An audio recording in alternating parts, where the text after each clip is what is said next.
வணக்கம். இது வழக்கு. ஊட்டியை அதிர வைத்த கொலை சம்பவம். கழுத்துல வெட்டுக்காயம் பட்டும், கல்லுல தலையில போட்டு அடிச்சும், அவரோட உடம்பெல்லாம் நெருப்பு போட்டு எரிச்சும், கையும் களவுமாக சிக்கிய மனைவி. திடுக்கிடும் உண்மை பின்னணி. 2 வாரங்களுக்கு முன்பு ஊட்டி குன்னூரில் வாலிபர் ஒருவர் கொடூரமாக எரித்து கொல்லப்பட்டு சாலையோரமாக கிடந்தார். அவர் யார் என்று உடனடியாக தெரியவில்லை. காவல்துறை தனது விசாரணையை தீவிரப்படுத்திய போது ஒரு பயங்கர சதித்திட்டம் அம்பலமானது. கடந்த மாதத்தில் ஓர் நாள் அதிகாலை நேரம், ஊட்டியிலிருந்து கூடலூர் செல்லும் பிரதான சாலையில் உள்ள நடுவட்டம் பகுதி. இங்கு சாலையோரமே உள்ள தடுப்பணை அருகே சுமார் 30 வயது மதிக்கத்தக்க ஒரு ஆண் சடலம் பாதி எரிந்த நிலையில் கிடந்தது. அருகில் இரத்தக் கரையுடன் ஓர் அரிவாள். அந்த வழியே சென்றவர்களும் அப்பகுதியினைச் சேர்ந்தவர்களும் இக்காட்சியை பார்த்துவிட்டு அருகில் உள்ள காவல்துறையினருக்கு தகவல் கொடுத்தனர். சம்பவம் நடந்த இடத்திற்கு விரைந்து வந்த காவல்துறையினர் அந்த ஆண் சடலத்தை ஆராய்ந்தனர். யாரோ கொலை செய்து உடலை இங்கு போட்டிருக்க வேண்டும் என்று முடிவு செய்தனர் காவல்துறையினர். கழுத்தில் வெட்டப்பட்டு கல்லால் தாக்கி தலைப்பகுதியை அடையாளம் தெரியாத அளவிற்கு சிதைத்து கொடூரமாக கொலை செய்யப்பட்டிருப்பதையும் பெட்ரோல் ஊற்றி எரித்திருப்பதையும் கண்டறிந்தனர். அருகில் இருந்த அரிவாளை கைப்பற்றினர் காவல்துறையினர். மேலும் அந்த ஆண் சடலத்தை கைப்பற்றி பிரேத பரிசோதனைக்காக அரசு மருத்துவமனைக்கு அனுப்பி வைத்தனர். அங்க ஒரு பாடி கிடையாது தகவல் கொடுத்தாங்க. அந்த தகவல் படி பார்த்தா அந்த பாடியானது அந்த அடையாளம் தர நபர் கழுத்துல வெட்டுக்காயம் பட்டும், கல்லுல தலையில போட்டு அடிச்சும், அவரோட உடம்பெல்லாம் நெருப்பு போட்டு எரிச்சும் காணப்படுது. உடனே போலீஸ் பார்த்தாங்க. ஃபாரஸ்ட்காரெலாம் பார்த்துட்டு அதை உடனடியாக ஹாஸ்பிட்டல் எடுத்துட்டு அந்த பாடியை போய் செக் பண்ணுறதுக்காக போயிட்டு இருக்காங்க. ஒரு அடையாளம் தெரியாத ஒரு ஆண் பிணம், அது கை கால்கள் வெட்டப்பட்டு தலையில் அருவாளால் வெட்டப்பட்டு ஒரு ஆண் பிணம் எரிக்கப்பட்ட நிலையில் உள்ளது. அது யார் என்று தெரியவில்லை. கத்தி ஒரு பக்கமும் ஆள் பிணம் ஒரு பக்கமும் கிடைக்கின்றது. டிஎஸ்பி போலீசார் அவர்கள் விசாரணை நடத்தி கொண்டிருக்கின்றனர். சாலையோரத்தில் கொலையான அந்த இளைஞர் யார் கொலை செய்திருப்பார்கள்? எதற்காக கொலை செய்திருப்பார்கள்? நீலகிரி மாவட்ட காவல்துறையினர் தனிப்படை அமைத்து விசாரணையை மேற்கொண்டனர். அப்போது காவல்துறையினருக்கு கொலையான ஆண் பற்றி ஒரு சிறு தடயம் கிடைத்தது.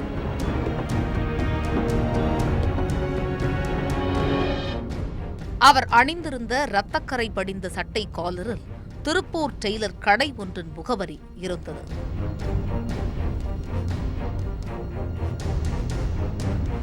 நீலகிரி மாவட்ட காவல்துறையினர் திருப்பூர் வந்து எல்லா காவல் நிலையங்களிலும் நடுவட்டம் பகுதியில் கிடந்த ஆண் சடலம் பற்றிய விவரத்தை தெரிவித்து விசாரணையை மேற்கொண்டனர். அப்போது நல்லூர் காவல் நிலையத்தில் ஓய்வு பெற்ற காவலர் ஒருவர் தன் மகன் கண்ணன் கடந்த சில நாட்களாக காணாமல் போய்விட்டதாக புகார் ஒன்று கொடுத்திருந்தார். நல்லூர் காவல்துறையினரும் காணாமல் போன கண்ணன் பற்றி விசாரணையை மேற்கொண்டு வந்தனர். தேனி மாவட்டத்தை சேர்ந்த ஓய்வு பெற்ற தலைமை காவலர் அழகிரி என்பவர் தனது மகன் கண்ணன் என்பவர் சிறங்காட்டில் தனது மனைவி ராணியுடன் வசித்து வந்தவர் கடந்த சில நாட்களாக காணவில்லை என்று புகார் கொடுத்தார். அந்த புகாரை அடிப்படையாக வைத்து புகாரின் பேரில் ராணி அவருடைய காணாமல் போன கண்ணனின் மனைவி ராணியை விசாரிக்கும் போது அவர் முன்னும் பின் முரணாக சரியான முறையில் கண்ணன் காணாமல் போனதை பற்றி தகவல் கூறவில்லை. அழகிரி ஏற்கனவே தன்னுடைய புகாரில் தனது மருமகள் ராணியிடம் தனது மகன் கண்ணன் எப்போது காணாமல் போனான் என்பது பற்றி கேட்டபோது சரியான முறையில் பதில் சொல்லவில்லை என்று புகாரில் குறிப்பிட்டிருந்தார். தேனியை பூர்வீகமாக கொண்ட கண்ணன் தன் மனைவி ராணியுடன் திருப்பூர் தாராபுரம் சாலையில் உள்ள செரங்காடு பகுதி 5வது தெருவில் வசித்து வந்தார்.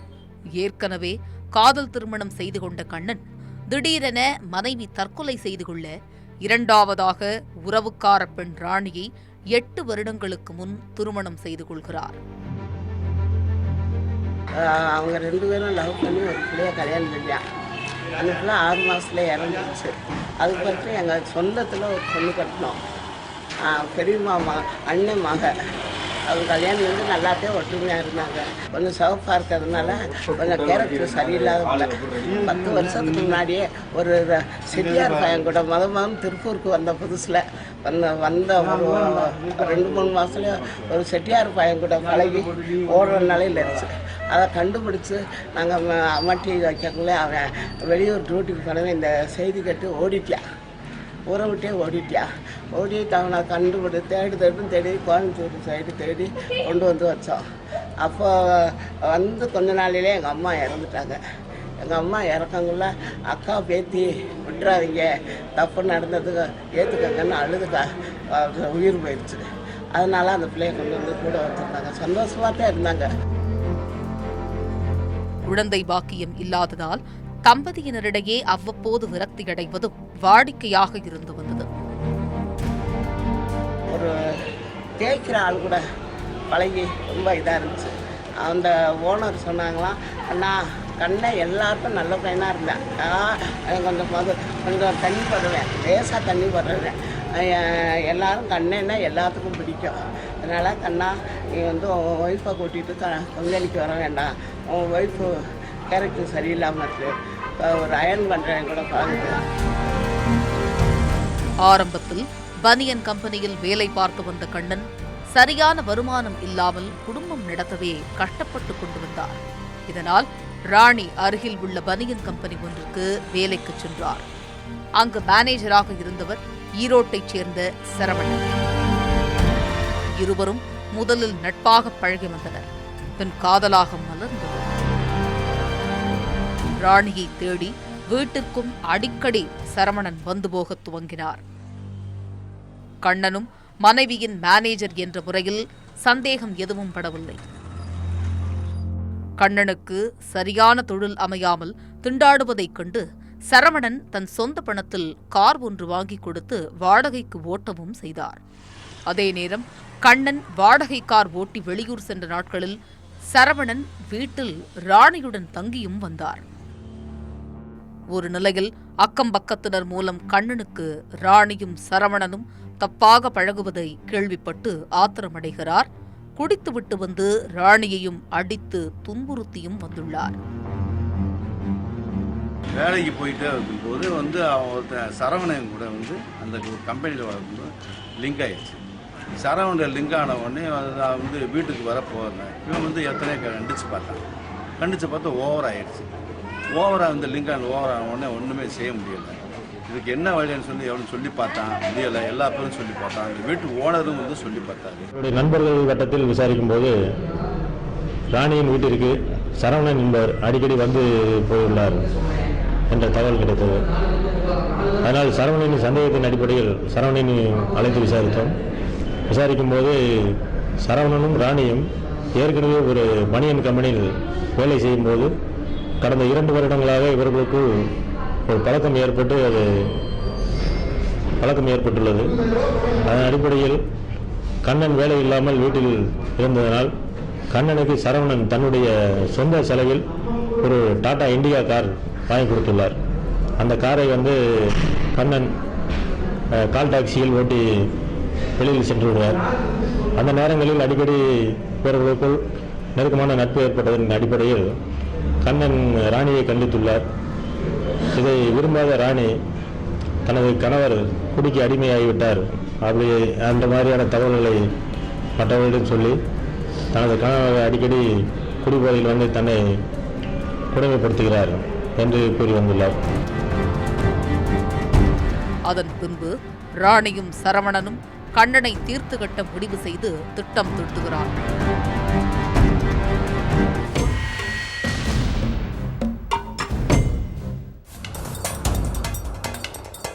ஊட்டியை அதிர வைத்த கொலை சம்பவம். கழுத்துல வெட்டுக்காயம் பட்டும், கல்லுல தலையில போட்டு அடிச்சும், அவரோட உடம்பெல்லாம் நெருப்பு போட்டு எரிச்சும், கையும் களவுமாக சிக்கிய மனைவி.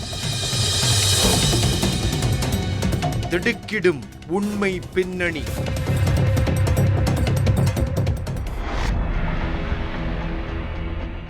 ராணியும் சரவணனும் கண்ணனை தீர்த்து கட்ட முடிவு செய்து திட்டம் தீட்டுகிறார்கள். ஊட்டி சுற்றுலா செல்வதாக கண்ணனை ராணியும் சரவணனும் காரில் கூட்டிச் செல்கின்றனர். ஊட்டியிலிருந்து கூடலூர் செல்லும் சாலையை ஒட்டிய தடுப்பணை பக்கம் வரும்போது சிறுநீர் கழிக்க வேண்டும் என கூறி காரிலிருந்து இறங்குகிறார்கள். அப்போதுதான் சரவணனும் ராணியும் சேர்ந்து கண்ணனை கையோடு கொண்டு சென்றிருந்த அரிவாளால் வெட்டிக் கொன்று பின் பெட்ரோல் ஊற்றி எரிக்க முயன்றதாகவும் கூறப்படுகிறது. ஏரி பக்கத்தில் கூட்டு போய் பாத்ரூம் போகிறேன்னு சொல்லி இறங்கியிருக்காங்க.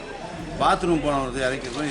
ஏற்கனவே திட்டம் போட்டு அருவாவும் கத்தியும் வச்சுருந்துருக்காங்க.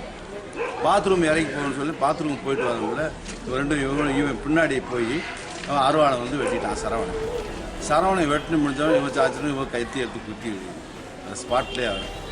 ஸ்பாட்டில் இறந்த உடனே இவன் வந்து பாட்டில் இருந்த வீட்டில் அது ஏற்கனவே செட்டப் பண்ணி வச்சுருந்த இந்த வண்டியிலே வச்சுருந்த பெட்ரோலை ரெடி பண்ணி மேலே ஊற்றி தீயை வச்சுட்டு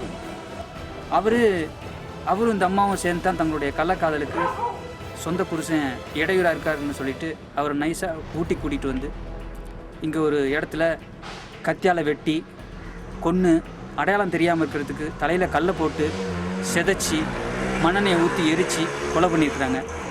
என்ன நடந்தது என்பதை ராணியிடமும் சரவணனிடமும் விசாரிக்கும் போது கடந்த 17/11/2014 மதியம் 3 மணி அளவில் மனநிலை சரியில்லை, ஊட்டிக்கு சென்று வருவோம் என்று கண்ணனை அழைத்து ராணியும் சரவணனும் கண்ணனை அழைத்துள்ளனர்.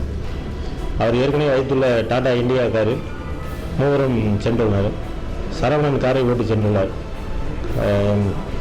இரவு 11 மணிக்கு மேல் கூடலூரை தாண்டி நடுவட்டம் என்ற இடத்தில் செல்லும்போது சிறுநீர் கழித்து விட்டு வருவோம் என்று கூறி சரவணன் கண்ணனிடம் கூறி கண்ணனை மட்டும் அழைத்து சென்றுள்ளார்.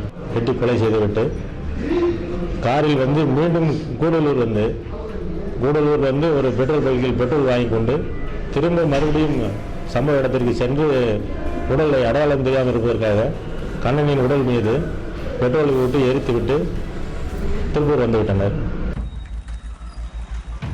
காரை சரவணனே திருப்பூர் வரை ஓட்டி வந்து ஒர்க் ஷாப்பில் நிறுத்திவிட்டு கண்ணன் வெளியூர் சென்று விட்டதாக குறிப்பிட்டார். அந்த வண்டியை வந்து சர்வீஸ் கொடுத்துருக்காப்புல. அந்த போல் அவங்க வந்து சர்வீஸ் கொடுத்து சர்வீஸ் வந்து வண்டியை வந்து கார் டாக்ஸியில் போய் இன்னி வந்து அந்த போன டிரைவர் வரமாட்டார், இனிமேல் போட்டு வேறு டிரைவர் போட்டுங்க அப்படின்னு கார் டாக்ஸியில் இன்ஃபர்மேஷன் சொல்லி கார் டாக்ஸி விட்டாங்க. சில நாட்கள் கழித்தும் கண்ணன் திரும்பாததால் கண்ணனின் தந்தை அழகிரி மகனை காணவில்லை என நல்லூர் காவல் நிலையத்தில் புகார் கொடுத்திருக்கிறார். காவல்துறையினர் முதலில் காதலனுக்காக கணவனையே கொன்ற ராணியை கைது செய்தனர். பின் ஈரோடு பகுதியில் பதுங்கியிருந்த சரவணனையும் கைது செய்து விசாரித்தனர். இருவரும் தாங்கள்தான் கூட்டாக சேர்ந்து கண்ணனை கொலை செய்ததாக காவல்துறையினரிடம் ஒப்புக்கொண்டனர். ஏற்கனவே ஊட்டி போலீசார் வந்து திருப்பூர் மாநகரத்தில் ஏதேனும் காணாமல் போயுள்ளார்களா என்று விசாரித்து சென்றனர். அதன் அடிப்படையில் காணாமல் போன கண்ணனும் அங்கு கொலை செய்யப்பட்ட பிறந்த உடலின் நபர் கண்ணனாகத்தான் இருக்கக்கூடும் என்று அதன் அடிப்படையில் நாங்கள் விசாரித்தோம்.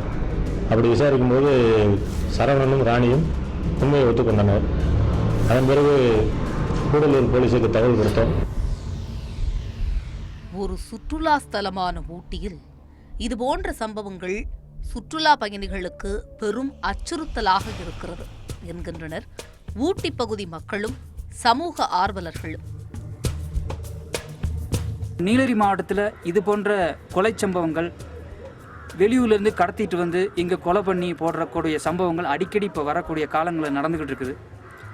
இது வந்து நம்முடைய மாவட்ட மக்களை மட்டும் இல்லாமல் நம்மளுடைய மாவட்டத்துக்கு வெளியிலேருந்து வரக்கூடியவங்களையும் ஒரு மிகப்பெரிய பயமுறுத்தக்கூடிய ஒரு நடவடிக்கையாக அது இருக்குது. இதனால் நம்முடைய மாவட்டத்தினுடைய சுற்றுலாத்துறையினால் வரக்கூடிய வருமானம் கெட்டுப்போகக்கூடிய ஒரு சூழல் இருக்குது. மேலும் நீலகிரி மாவட்டம் வந்து தமிழ்நாட்டிலே ஒரு அமைதி பூங்காவாக இருக்கக்கூடிய ஒரு மாவட்டம். மற்ற மாவட்டங்களை விட குற்ற சம்பவங்கள் குறைவாக நம்முடைய மாவட்டத்தில் நடக்கும். ஆனால் இப்போ சமீப காலங்களில் கொலை, கற்பழிப்பு, கடத்தல் போன்ற சம்பவங்கள், திருட்டு போன்ற சம்பவங்கள், கொள்ளை போன்ற சம்பவங்கள் அடிக்கடி நம்முடைய மாவட்டத்தில் நடக்குது. இது நம்முடைய மாவட்டத்தை அமைதி பூங்கா என்ற பெயரிலிருந்து ஒரு மிகப்பெரிய ஒரு ஆபத்தான சூழலுக்கு இட்டுச் செல்லக்கூடிய ஒரு பல சம்பவங்களாக அது தெரியுது. ஊட்டி போன்ற சுற்றுலா ஸ்தலங்களில் இதுபோன்ற குற்றங்களை தடுப்பது எப்படி? வெளி மாநிலங்களிலிருந்து, வெளி மாவட்டங்களிலிருந்து வரக்கூடிய வாகனங்கள், நபர்கள் இவங்களையெல்லாம் மிகவும் உன்னிப்பாக கண்காணிக்கணும். இது போன்ற சம்பவங்கள், அதுவும் பார்த்திங்கன்னா ஒரு வனத்துறையினுடைய செக் போஸ்ட் பக்கத்தில் இந்த சம்பவம் நடந்திருக்குது. அப்போ நம்மளுடைய நிர்வாகத்துறை எந்த அளவுக்கு ஒரு மெத்தன போக்காக இருந்திருக்கின்றது ஒரு சந்தேகம் கூட இதில் வருது நமக்கு. ஆகவே ஆங்காங்கே இருக்கக்கூடிய காவல்துறையை சேர்ந்த, வனத்துறையை சேர்ந்த சோதனை சாவடிகளும் கூட இப்படிப்பட்ட வர்ற நபர்களை சரியாக கண்காணிக்கணும். அவங்க எங்கேருந்து வர்றாங்க, எங்கே போகிறாங்க, எந்த நோக்கத்தோடு வர்றாங்க, இப்படி சம்பவங்களை கண்காணித்து இருந்தால் இது போன்ற சம்பவங்கள் நம்முடைய மாவட்டத்தில் தொடர்ந்து நடக்க விடாமல் நம்ம கொஞ்சமாவது தடுக்கலாம். பொதுமக்களாகிய நாமளும் ஒரு முக்கிய காரணமாக இருக்கணும். எப்படின்னா, நம்ம ஊருக்கு, நம்ம ஏரியாவுக்கு வர ஒரு வெளியூர்லேருந்து வர மக்கள் யாராக இருந்தாலும் அவங்கள நம்மளும் கவனிக்கணும். யார் வராங்க, எதுக்கு வராங்க, எங்கே தங்குறாங்க, என்ன பண்ணுறாங்க, என்னங்கிறத நம்மளும் ஒரு தெளிவாக பார்க்கணும். இந்த மாதிரி நிகழ்வுகள் நடக்காமல் இருக்கணும்னாக்கா, அந்த மாதிரி சந்தேகத்துக்குரிய நபர்கள் நம்மளுக்கு தெரியுது, இவங்க சந்தேகமாக வராங்க, இவங்க நம்ம ஊர் இல்லை, நம்ம ஏரியா இல்லை, நம்ம என்னமோ நடக்க போகுதுன்னு ஒரு தெளிவான உணர்வு நம்மளுக்கு வந்துச்சுனாக்கா ஒரு தகவல் சொல்லணும். ஒரு போலீஸ்காருக்கோ ஒரு போலீஸ் ஸ்டேஷனுக்கு ஃபோன் பண்ணலாம், இல்லை ஒரு ஃபாரஸ்ட் இப்போ ஏரியா பக்கத்தில் இருந்துச்சுன்னா ஃபாரஸ்ட் ஆஃபீஸருக்கு ஃபோன் பண்ணி சொல்லலாம். இந்த மாதிரி நிகழ்வுகள் தடுக்கிறது நம்மளுடைய கடமையும் பொறுப்பும் இதில் அதிகப்படியாக இருக்குது. நம்மளுக்கு கண்ணன் தனது நண்பர் சரவணனை உயிருக்கு உயிராக நேசித்தார். ஆனால் சரவணன் அப்படி நினைக்கவில்லை. நண்பனின் மனைவியை தனதாக்கிக் கொள்ள முயற்சித்துள்ளார். இதை கண்ணன் கண்டித்ததால் நீலகிரி மாவட்டம் கூடலூர் அருகே அழைத்துச் சென்று கண்ணனை சரவணன் கத்தியால் குத்தி கொலை செய்துவிட்டு உடலை எரித்ததும் தெரிய வந்தது. மத்திய சிறைக்கும் கிளை சிறைக்கும் வித்தியாசம் என்ன? இந்த சிறைச்சாலைகள் எந்த சட்டத்தின்படி இயங்குகின்றன? இது பற்றி சட்டம் என்ன சொல்லுகிறது? குற்றங்களை பொறுத்தவரையிலே 3 வகையான விஷயங்கள் அந்த குற்றத்தை கட்டுப்படுத்தும் விஷயமாக இருந்து வருகிறது. இல்லை குற்றம் நடந்த பிறகு அதற்குரிய தண்டனையை பராமரிப்பதாக இருந்து வருகிறது. அந்த வகையில் காவல்துறையிட்ட ஒரு புகார் வந்த உடனே அந்த குற்ற செயல் குறித்து அவங்க விசாரித்து அதற்கு உரிய நடவடிக்கை எடுத்து சம்பந்தப்பட்ட நபர்களை கைது செய்கிறாங்க. இல்லைனா அந்த கைது நடவடிக்கைக்கு பிறகு ஆவணங்களை சேகரித்து, சாட்சியுடைய வாக்குமூலை சேகரித்து நீதிமன்றத்துக்கு அனுப்பிச்சு வைக்கிறாங்க. அந்த பணி காவல்துறைக்கு முடிந்து விடுகிறது. நீதிமன்றத்தை பொறுத்த வரைக்கும், தன் முன்னாடி இருக்கக்கூடிய ஒரு வழக்கினை பொறுத்த வரைக்கும் அந்த செயலை எதிரி புரிஞ்சிருக்கிறாரா அப்படிங்கிறத அரசு தரப்பு நிரூபிக்கணும் அப்படிங்கிற வகையில் அது எதிர்பார்க்கிறது. அப்படி நிரூபிக்கும் பட்சத்தில் அந்த குற்ற செயல் புரிஞ்ச நபர்களுக்கு தண்டனை வழங்குகிறது. ஒருவேளை அந்த குற்ற செயல் சரிவர நிரூபிக்கப்படாத தருணங்களில் அவங்களை விடுவிச்சிடுறாங்க. அதன் பிறகு முக்கியமான பொறுப்பு சிறைத்துறைக்கு போயிடுது. சிறைத்துறையை பொறுத்த வரைக்கும் அது இந்தியாவில் இருக்க சிறைச்சாலைகளுக்கான ஒரு சட்டமாக இருந்து வருகிறது. சிறைச்சாலைகளை கட்டுப்படுத்தும் சட்டமாக இந்தியா முழுமைக்கும் இருப்பது பிரிசன்ஸ் ஆக்ட், தி பிரிசன்ஸ் ஆக்ட் 1894 அப்படிங்கிற ஒரு சட்டம். அந்த சட்டம் தான் சிறைச்சாலைகள்லாம் என்ன, எத்தனை வகையான சிறைச்சாலைகள் இருக்கிறது, அந்த சிறைச்சாலையில் சிறை கைதிகளுக்கு உண்டான அவங்களுக்கான தகுதிகள் என்ன, அவங்களுக்கு என்னென்ன உரிமைகள் இருக்கிறது அப்படிங்கிற விஷயங்களை பொறுத்தெல்லாம் கட்டுப்படுத்தும் சட்டமாக இருந்து வருகிறது. மொத்தம் 8 விதமான சிறைச்சாலைகள் இருக்கின்றன. 1 மத்திய சிறைச்சாலை, அடுத்தது மாவட்ட சிறைச்சாலைகள், 3வது சப்ஜெயில் எனக்கூடும் கிளை சிறைச்சாலை, 4வது பெண்களுக்கான சிறைச்சாலை, 5வது திறந்தவெளி சிறைச்சாலை, 6வது பாஸ்டல் ஸ்கூல், அதாவது 16 வயதிலிருந்து 23 வயது உடைய இளைஞர்கள், அவங்க சிறார்கள், அவங்களை பொறுத்த வரைக்கும் அவங்களுடைய குற்றச்செயலுக்கு அவங்க ஒரு தண்டிக்கிறாங்க அப்படிங்கிற பட்சத்தில் அவங்கள பாதுகாப்பதற்காக இருக்கக்கூடிய ஒரு மறுவாழ்வு மையங்கள்.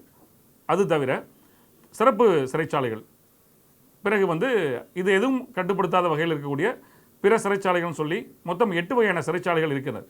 இந்த மத்திய சிறைச்சாலை அப்படிங்கிறத பொறுத்த வரைக்கும் அதில் தண்டிக்கப்படக்கூடிய குற்றவாளிகள், அதாவது ஒரு நீதிமன்றத்தால் தண்டிக்கப்பட்டவர்கள், இல்லைனா அந்த மேல்முறையீட்டு காலத்தில் இருக்கக்கூடிய நபர்களை பொறுத்த வரைக்கும் அவங்க மத்திய சிறைச்சாலையில் இருக்காங்க. எங்கெல்லாம் மத்திய சிறைச்சாலை இல்லையோ அந்த இடங்களில் இருக்கிறது மாவட்ட சிறைச்சாலைகள். அது ரெண்டும் இல்லாமல் ஒரு சிறு வழக்குகள் ஒரு வழக்கில் எதிர்கொள்கிறாங்க அப்படிங்கிற பட்சத்தில் அது கிளை சிறைச்சாலைகளாக இருந்து வருகிறது. வேலூர் மாதிரியான மாவட்டங்கள் இருக்கக்கூடியது பெண்களுக்கான, அது தண்டனை பெற்ற வழக்குகளில் இருக்க பெண்களுக்கான சிறைச்சாலையாக இருந்து வருகிறது. அந்த சிறைச்சாலை இருக்கக்கூடிய பெண்களை பொறுத்த வரைக்கும் அந்த காலகட்டத்தில் அவங்களுக்கு குழந்தை பிறந்திருக்கு அப்படின்னா தாயோட அந்த குழந்தை இருக்கிறதுக்கான அனுமதி கொடுக்கப்படுகிறது. அடுத்த திறந்தவெளி சிறைச்சாலைகள் அப்படிங்கிறத பொறுத்த வரைக்கும் அது பாதுகாப்பு வந்து அந்த அதிகாரிகள் கம்மியாக இருப்பாங்க. அதற்கான காரணம் உள்ளே இருக்கக்கூடிய அந்த சிறைவாசிகளை பொறுத்த வரைக்கும் அவங்க நன்னடத்தை சான்று பெற்றவர்களாக, அவங்களுடைய ஒழுக்கம், அவருடைய செயல்பாடுகளை அடிப்படையாக கொண்டு அவங்க அந்த மாதிரி வந்து அனுமதிக்கப்படுறாங்க. அதனுடைய முக்கியமான விஷயம் என்ன அப்படின்னா, அங்கே விவசாயத்தை வந்து பாதுகாப்பது வந்து அதை செய்வது அந்த மாதிரியான சிறைச்சாலைகள் இருக்கக்கூடிய செயல். அடுத்ததாக வந்து சிறப்பு சிறைச்சாலைகள், அது வந்து ஒரு தீவிரவாத செயலுக்காகவோ இல்லை சிறைச்சாலையில் மீண்டும் மீண்டும் வந்து ஒரு ஒழுங்கினமான செயலை ஈடுபடுறாங்க, அப்படிப்பட்ட ஒரு விஷயங்களை பொறுத்த வரைக்கும் அது வந்து ஒரு சிறப்பு செல்லாக இருந்து அது செயல்பட்டு வருகிறது. இது எதுவுமே இல்லை அப்படிங்கிற பட்சத்தில் அதர் ஜெயில்ஸ்ன்னு சொல்லி வச்சிருக்கிறாங்க. இது எல்லா விஷயத்திலையும் வந்து அந்தந்த குற்றச்செயலை தடுக்கும் வண்ணமாக அவங்களுக்காக இருக்கும் விஷயமாக அந்த சிறைச்சாலைகள் செயல்பட்டு வருகிறது. உச்சநீதிமன்றம் வந்து பல தீர்ப்புகளில் சொல்கிறாங்க, ஒரு ஜெயிலில் ஒருத்தர் இருக்கிற காரணத்தினால வந்து அவர் மனிதனே கிடையாது, மனித உரிமைகள் அவருக்கு மறுக்கப்படுகிறதுங்கிற ஒரு கோட்பாடு போகிறதும் தப்பு. அதே நேரத்தில் சிறைச்சாலைக்கு ஒரு நபர் உள்ளே இருக்கும் பொழுது அவருக்கான மனித உரிமை மீறல்கள் வந்து நடக்கக்கூடாது அப்படிங்கிறத சொல்கிறாங்க. மேலும் அந்த சிறை தண்டனை வந்து அவங்களுக்கான துன்பத்தை அதிகரித்திடக்கூடாது அப்படின்னு சொல்லி சட்டம் சொல்கிறது. அந்த அடிப்படையில் ஜெயிலில் இருக்கிறவர் வந்து ஒருவேளை ஒரு பொய்யான வழக்கில் அவர் இருந்திருக்கலாம், இல்லை அவருக்கு எதிரான சாட்சியங்கள் அதிகமாக இருக்கிற காரணத்தினால தவறான விஷயங்களை தண்டனை கொடுக்கப்பட்டிருக்கலாம். எது எப்படி இருந்தாலும் சரி, அவர் குற்றச்செயல் புரிஞ்சால் கூட சிறைச்சாலைகளில் அவங்கள பொறுத்த வரைக்கும் அவங்களுக்கான எல்லா விஷயங்களும் அடிப்படை விஷயங்கள் வந்து தேவைன்னு சொல்லி சட்டம் எதிர்பார்க்கிறது. தி பிரிசன் ஆக்ட் 1894 அப்படிங்கிற சட்டமும் ஒவ்வொரு சிறைச்சாலையில் இருக்கக்கூடிய ஜெயில் மேனுவல் இதுதான் வந்து தீர்மானிக்கிறது உள்ளே இருக்கக்கூடிய சிறைவாசிகளுக்கான அந்த ஃபஸ்ட் கிளாஸ் எது கொடுக்கறது, பட்டதாரி, இன்கம் டேக்ஸ் பேய் அப்படின்னு வரும்பொழுது அவங்களுக்காக ஃபஸ்ட் கிளாஸ் கொடுக்கறது, தேவையான மருத்துவ சிகிச்சைக்காக வெளி ஹாஸ்பிட்டலுக்கு, அதாவது ஜெயில் சிறைச்சாலையிலிருந்து சிறைச்சாலையில் இருக்கக்கூடிய மருத்துவமனையிலிருந்து வெளியே போகக்கூடிய மருத்துவமனையில் அனுப்புறது எல்லாமே வந்து இந்த மேனுவலும் இந்த பிரிசன் ஆக்டும் தான் கட்டுப்படுத்துகிறது. மீண்டும் வேறொரு வழக்கோடு உங்களை சந்திக்கிறேன். நன்றி, வணக்கம்.